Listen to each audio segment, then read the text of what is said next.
Hello दोस्तों, आज की वीडियो में हम बात करेंगे बिटकॉइन के बारे में।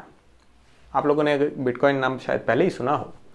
ये एक क्रिप्टो करेंसी है कि जिसमें एक बिटकॉइन की कीमत आज करीब 7 लाख रुपए है, पर इसकी कीमत हमेशा से इतनी नहीं थी। 2010 में अगर आप देखोगे, एक बिटकॉइन की कीमत सिर्फ 50 पैसे थी। यानी अगर 2010 में आप सिर्फ 50 रुपये के बिटकॉइन खरीद लेते तो आज आपके पास करीब 7 करोड़ रुपए होते। पर इसकी प्राइस इतनी क्यों बढ़ी, वो खुद में एक अलग टॉपिक होगा और हम उस बारे में बात नहीं करेंगे। हम लोग जानेंगे कि आखिर ये बिटकॉइन है क्या चीज़ और इसका जन्म ही क्यों हुआ। देखिए, रियल वर्ल्ड में किसी भी करेंसी को वैल्यू आती है किसी अथॉरिटी से, जैसे गवर्नमेंट से। इंडियन 100 रुपये की नोट को 100 रुपये की वैल्यू है क्योंकि गवर्नमेंट उसे उतनी वैल्यू देती है। अब अगर आप इस नोट को बैंक में डालोगे तो आपकी करेंसी डिजिटल फॉर्मेट में कन्वर्ट हो जाती है। अब आप डिजिटली भी किसी भी इंसान को पे कर सकते हो। आपके अकाउंट में कितना पैसा है और आपने किस किस को पे किया है, इसके ट्रांजैक्शंस मेंटेन करने की जिस पे जिम्मेदारी होती है, उसे हम बैंक कहते हैं। इसे सेंट्रलाइज सिस्टम कहता है क्योंकि सारे ट्रांजैक्शंस और बैलेंस मेंटेन करने की जिम्मेदारी किसी सेंट्रल एंटिटी की है, यानी बैंक की है। क्या हो अगर हम ये जिम्मेदारी किसी भी नॉर्मल इंसान को दे पाए। बैंक पे तो हम ट्रस्ट करते हैं कि वो हमारा बैलेंस और ट्रांजैक्शन सही से मेंटेन करेंगे। क्या नॉर्मल इंसान ये ट्रांजैक्शंस को सही से मेंटेन करेगा? इसका आंसर देने वाला एक पेपर पब्लिश किया सातोशी नाकामोटो ने, जिससे कि बिटकॉइन का जन्म हुआ। तो अब हम खुद एक ऐसी डिसेंट्रलाइज या डिस्ट्रीब्यूटेड सिस्टम खुद से बनाएंगे कि जिससे हम बिटकॉइन को अच्छे से समझ पाए। तो अब हमारा एम है कि हम लोग एक सेंट्रल अथॉरिटी ना रख के डिस्ट्रीब्यूटेड सिस्टम बनाएं कि जहां हर किसी के पास रिकॉर्ड की कॉपी हो। यह समझने के लिए हम लोग एक एग्जाम्पल लेते हैं। एक फ्लैट में 4 दोस्त हैं, अक्षय, भरत, चिराग और दीपक। चारों दोस्त अपना अपना खर्चा एक कंप्यूटर के फाइल में लिख के रखते हैं और महीने के एंड में सेटल कर लेते हैं। जैसे अक्षय भरत को 200 रुपये देगा, भरत चिराग को 300 रुपये देगा, चिराग अक्षय को 100 रुपये देगा। महीने के एंड में इस फाइल को खोल के चारों दोस्त हिसाब कर लेंगे कि किसको कितना देना है। पर यहाँ हम लोग अज्यूम कर रहे हैं कि चारों अच्छे दोस्त हैं, ईमानदार हैं और एक दूसरे पे भरोसा करते हैं। अगर ये चारों एक दूसरे के लिए अनजान हो और ईमानदार भी ना हो हो सकता है कि कोई इसमें गलत एंट्री लिख दे।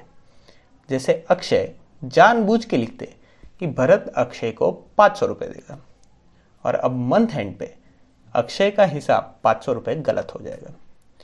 यह रोकने के लिए जरूरी है कि हर एंट्री के बाद पे करने वाले की साइन हो। जैसे अगर एंट्री है भरत अक्षय को 500 रुपये देगा तो उसके आगे भरत की सिग्नेचर होना जरूरी है, तभी इस एंट्री को वैलिड माना जाएगा। पर अब क्योंकि ये तो कंप्यूटर फाइल है, इसमें कॉपी पेस्ट करना बहुत आसान है।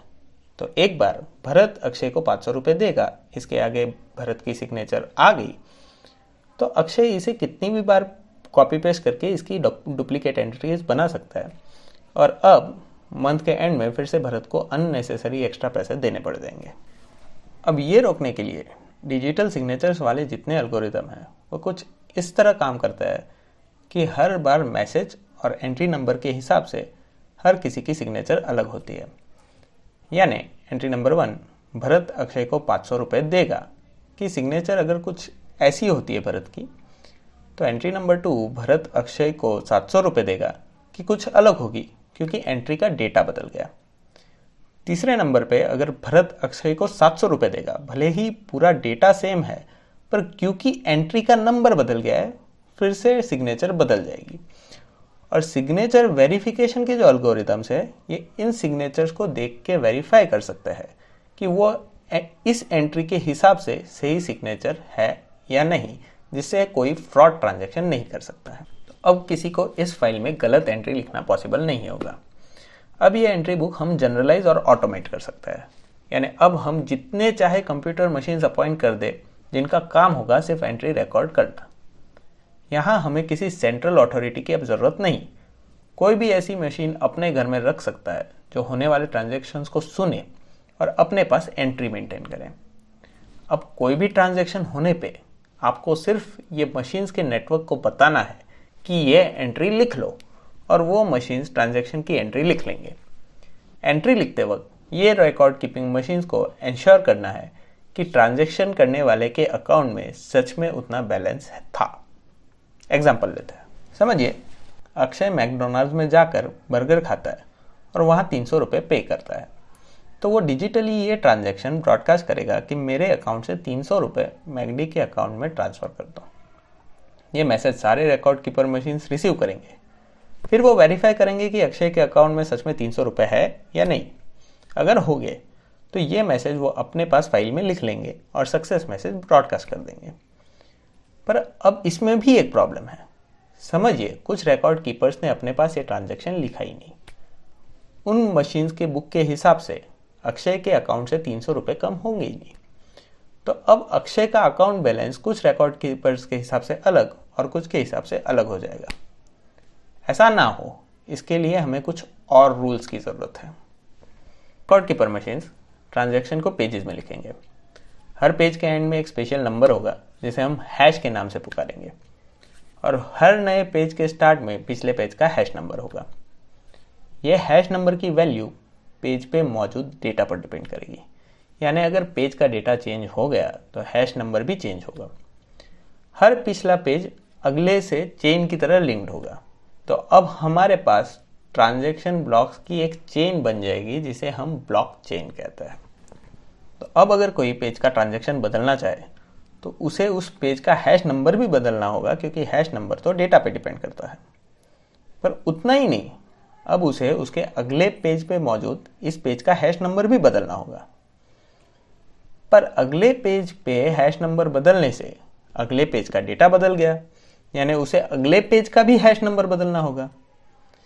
ऐसे करते करते उसे पूरे चेन का हैश नंबर बदलना पड़ जाएगा, और अगर चेन में 10,000 पेज थे तो उसे सारे 10,000 पेज का हैश नंबर बदलना पड़ जाएगा। पर फिर भी क्योंकि ये काम कंप्यूटर पे हो रहा है, कंप्यूटर्स के लिए शायद 10,000 हैश नंबर फाइंड करना भी आसान लगे, तो इसलिए हैश फाइंड करना कंप्यूटर को भी डिफिकल्ट जाए, ऐसा कुछ करना ज़रूरी है। और इसी पे बेस्ड है बिटकॉइन। बिटकॉइन चलता है हैश कैश फिलॉसफी पर।